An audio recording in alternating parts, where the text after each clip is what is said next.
Welcome back to State of the Nation. Today, I want to use the news that AstraZeneca has begun a worldwide withdrawal of its COVID vaccine to talk to you about the importance of honesty, frankness in government.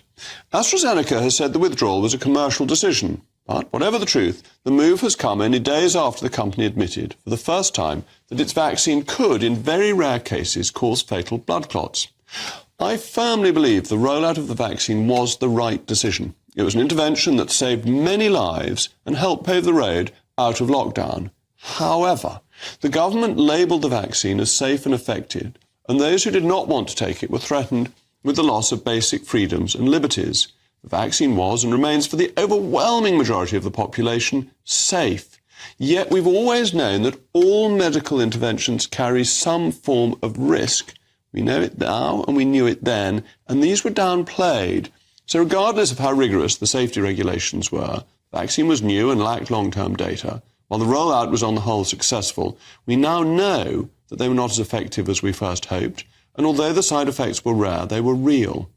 A well-intentioned government was using an element of coercion to increase vaccine take-up, and therefore the second-order effects of a lack of transparency have been damaging to confidence and have encouraged some of the conspiracy theories. So while over-egging the pudding may solve a problem in the short term, it can create more in the long term. This is true in human affairs generally, from personal lives to the administration of nations and empires.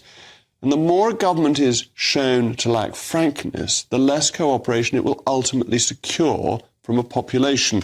And this could have very serious consequences if, for example, a contagion more serious, more deadly than COVID-19 were to hit these shores, people would be less likely to listen to what the governments say. And it encourages, as I mentioned, conspiracy theories.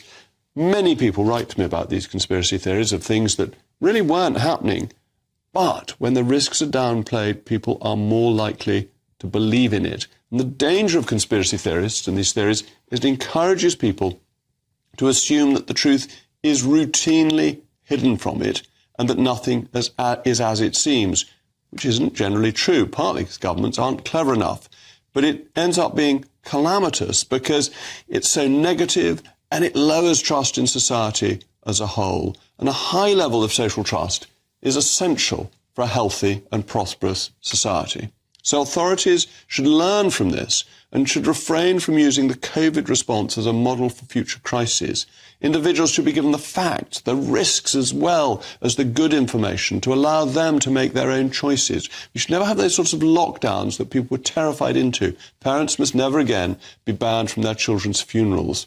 And this goes for national government as well as bodies such as the World Health Organization. On the topic of the WHO, the government is absolutely right to refuse to sign up to its pandemic treaty, which would see us bound to share medical supplies in a global stockpile, undermining our national sovereignty and giving it to a body that just dismissed the risk of the COVID coming from Wuhan and from a laboratory in Wuhan, just dismissed it out of hand. It's an unreliable body to start with.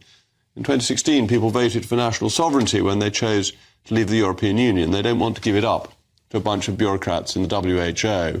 Enacting the will of the people is a step in the right direction for the restoration of trust and honesty and accountability in politics.